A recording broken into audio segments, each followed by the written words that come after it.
Bright Future School of Studies. Hello students, today we will learn Social Studies, Class 4, Chapter 2, Sources of History, इतिहास के स्रोत. Sources of History are topics 3 Sources of History. 3 source हैं हमारे history के, archaeological sources, literary sources and oral sources. Sources it means हमको इतिहास के बारे में बताया जाता है, इतिहास को जानने के सोर्स है ये archaeological, literary and oral. Archaeological means होता है एविडेंस जो हमको खुदाई करके प्राप्त होते हैं. लिटरेरी जो लिखा हुआ हमको पहले का लिखा हुआ मिलता है, इतिहास लिखा हुआ इतिहास मिलता है, उसको हम बोलते हैं लिटरेरी सोर्सेस. ओरल सोर्सेस मतलब जो हमने सिर्फ सुना हुआ है, न लिखा हुआ है और न हमको कहीं से खुदाई करके प्राप्त हुआ है. ये हमारे 3 सोर्सेस हैं. हिस्ट्री में किसी भी पैलेस या हम किसी हिस्टोरिकल प्लेस के तह तक जानना है हमको, तो हम उनके सोर्सेस के थ्रू ही जान सकते हैं.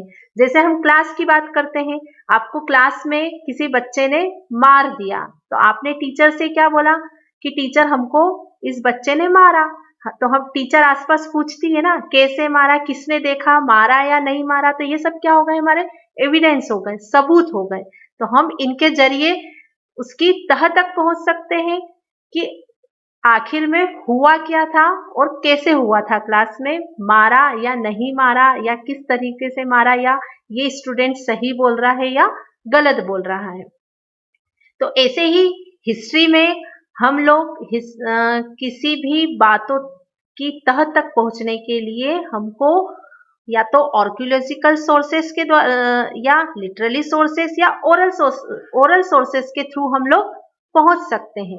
सोर्सेस ऑफ हिस्ट्री आर्कियोलॉजिकल हमारे, जैसा कि मैंने पहले ही बताया है, 3 सोर्सेस है, आर्कियोलॉजिकल, लिटरेरी एंड ओरल. अब आर्कियोलॉजिकल में भी 4 टाइप होते हैं. सबसे पहले होता है हमारा monuments, then inscriptions, then coins and artifacts. Monuments मतलब होता है स्मारक.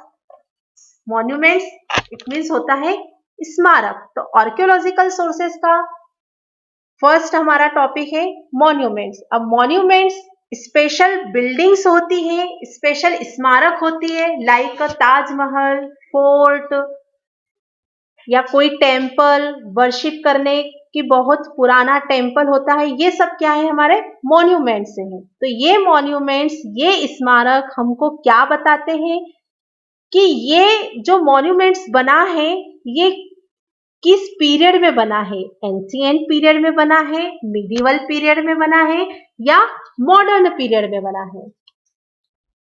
और क्या बताता है हमको कि इस बिल्डिंग को या स्मारक को बनाने में किस मटेरियल का यूज हुआ है ना. जैसे हम ताजमहल की अगर हम बात करते हैं, तो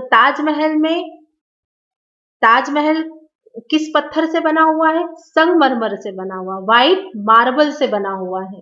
अगर हम किसी पैलेस की या किसी वर्शिप प्लेस की बात करते हैं, फोर्ट की बात करते हैं, या हम किसी मेमोरियल पैलेस की बात करते हैं, तो हमको एक पर्पस पता चलता है कि ये किस पर्पस को लेकर बना हुआ है. जैसे ताजमहल बना, तो ताजमहल को देखकर हमको क्या लगता है कि ये किस पीरियड में बना है, किसके द्वारा बनाया गया है और किस रूलर या किस शासक के द्वारा बनाया गया है. ये सारी जानकारी हमको पता चलती है वहां से. मॉन्यूमेंट्स, सांची स्तूपा को देख के क्या लगता है हमको कि ये कब बना है, एंशिएंट पीरियड में बना है. और इसके डीप में हम जाते हैं तो हमको पता चलता है कि ये किसके द्वारा बनाया गया है, किस पत्थर से बना हुआ है, किस रूलर ने बनाया है इसको, और इसको बनाने के पीछे क्या रीजन रहा है. तो ये मॉन्यूमेंट से हमको इन सारी बातों का पता चलता है, और यही पास्ट है इस चीज का, यही हिस्ट्री है. नेक्स्ट हम ताजमहल, ये भी एक मॉन्यूमेंट है, ये भी एक स्मारक है. ताजमहल को हम देखते हैं तो हमको वहाँ देखने के बाद या वहाँ हमको जो भी गाइड होते हैं वहाँ जो जानकारियाँ पता लगती है तो पता चलता है कि ये मिडिवल पीरियड में बना हुआ है, शाहजहां के द्वारा ये बनवाया गया है। ये सब चीजें हमको, ये सब आर्कियोलॉजिकल सोर्सेस हैं जो कि हमको बताते हैं कि ताजमहल किसने बनवाया है, किसके द्वारा बनाया गया है और किस शासक ने या किस शासन में बना है। फिर हम आते हैं इंस्क्रिप्शन। नेक्स्ट हमारा टॉपिक या सोर्स है आर्कियोलॉजिकल का इंस्क्रिप्शन। इंस्क्रिप्शन इट मीन्स होता है शिलालेख। शिलालेख मतलब पहले के टाइम या बहुत पहले प्राचीन समय की हम बात करते हैं तो उस टाइम पेपर नहीं हुआ करते थे। आजकल हम टीवी सीरियल्स में देखते हैं, जैसे जोधा अकबर आता है, ऐसे कुछ सीरियल्स आते हैं, उसमें आप लोग देखते हैं कि पहले पेपर का यूज नहीं हुआ करता था या पेपर नहीं हुआ करते थे। उस टाइम भी जो शासक थे, जो राजा थे, वो लोग अपना मैसेज किसके थ्रू भेजते थे? या तो वो रॉक्स, चट्टानों पर लिखते थे या किसी पत्थर पर लिख देते थे या मेटल्स, किसी धातु पर अपना मैसेज लिखकर एक जगह से दूसरी जगह पर पहुंचाते थे। तो ये सब चीजें किसमें आ गई? आर्कियोलॉजिकल। यह हमको सब चीजें पता कहाँ से चली? या तो हम खुदाई करते हैं किसी जगह की तो वहां पर हमको कुछ इंस्क्रिप्शन मिलते हैं, तो उस इंस्क्रिप्शन को या उस शिलालेख को देखकर हम उसके पास्ट में या उसके तह तक पहुंचते हैं कि ये शिलालेख किस रूलर, उस पर जो भी भाषाएं लिखी हुई है तो उससे हमको पता चलता है कि ये किस शासक ने लिखा है या किस भाषा में लिखा हुआ है। यह सब हमको उसी शिलालेख को देखकर पता चलता है। जैसे हम एम्परर अशोका की बात करते हैं तो एम्परर अशोका ने ये इंस्क्रिप्शन पिलर्स बनाया। ये जो पिलर्स है इस पर गुदा हुआ है, खुदा हुआ है, खुदाई कर करके लिखा हुआ है। अब इस पिलर्स को देखकर हम पता लगा सकते हैं कि इस पर क्या लैंग्वेज लिखी हुई है, किस शासक का है, कितना पुराना बना हुआ है, किस पीरियड में बनाया गया है। यही सब जानकारी हमको इंस्क्रिप्शन के थ्रू मिलती है।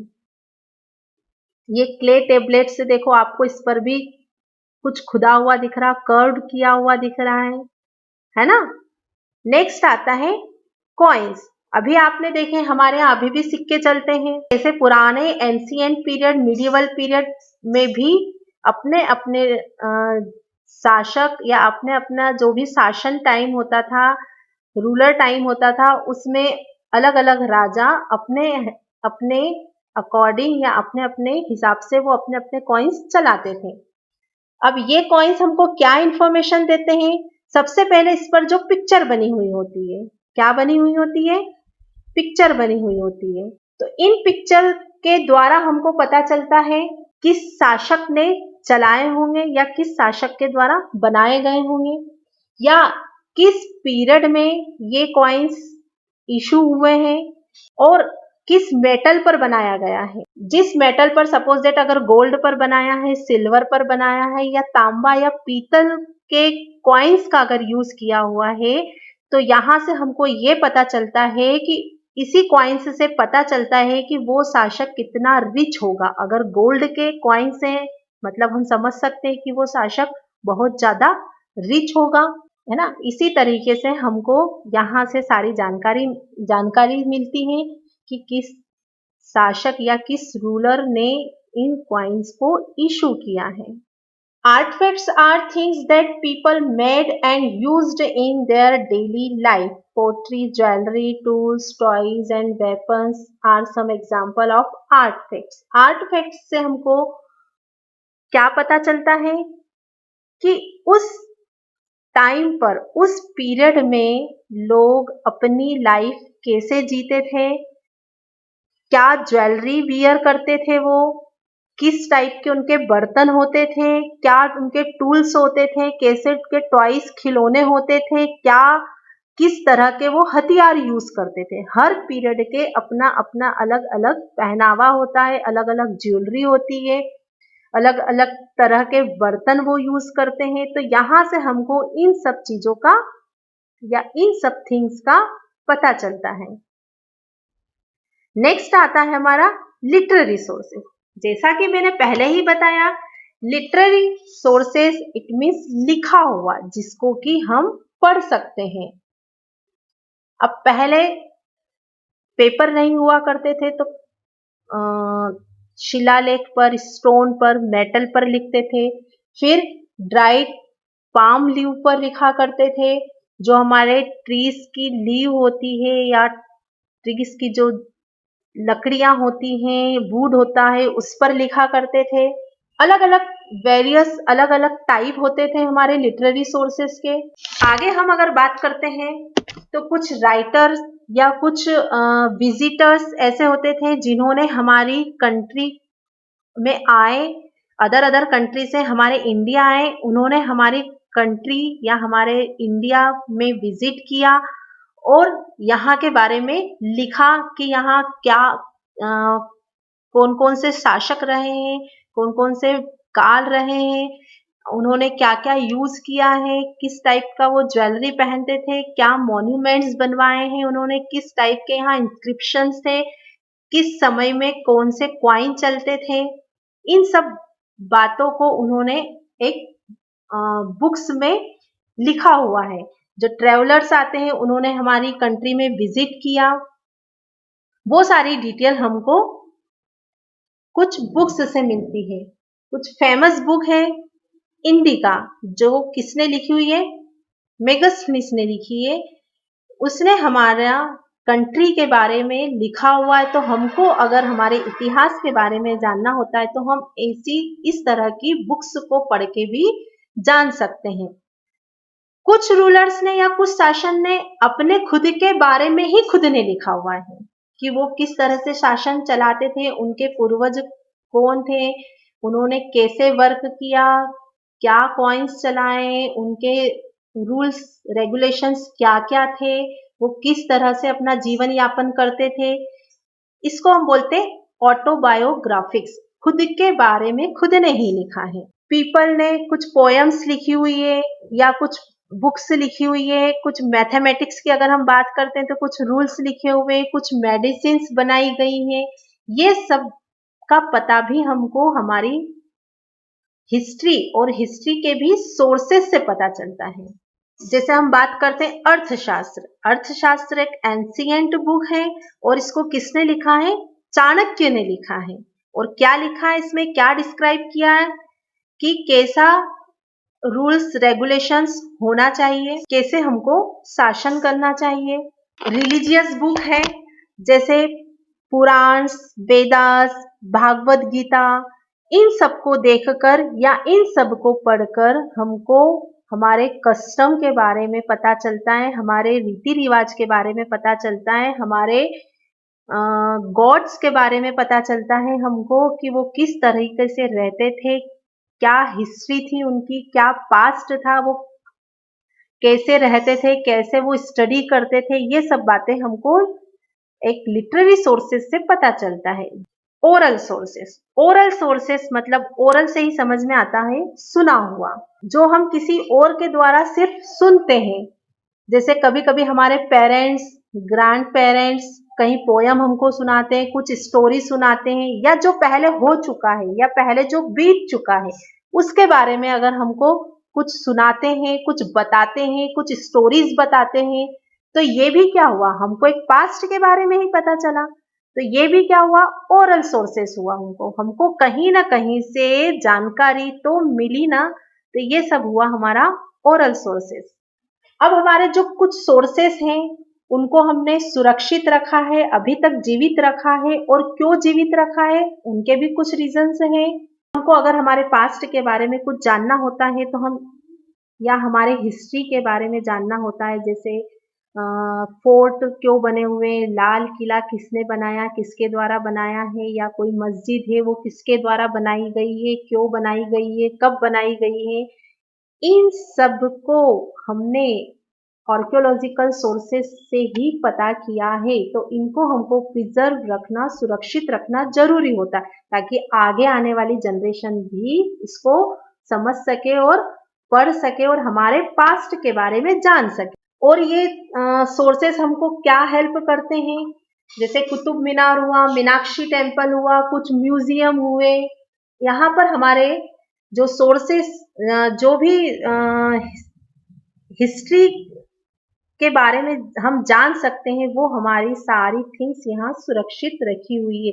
कुछ बुक्स हैं जो बहुत ही रेयर मिलती है, बहुत ही कम मिलती है, उनको हमने संभाल कर रखा है, सुरक्षित रखा है, उनकी देखभाल के लिए कुछ लोग हमने अपॉइंट किए, रखे हुए हैं। तो ये सब क्यों किया हुआ है, ताकि हमारे आने वाली जनरेशन भी हमारे इतिहास के बारे में जान सके। Understood? Okay, thank you, good bye.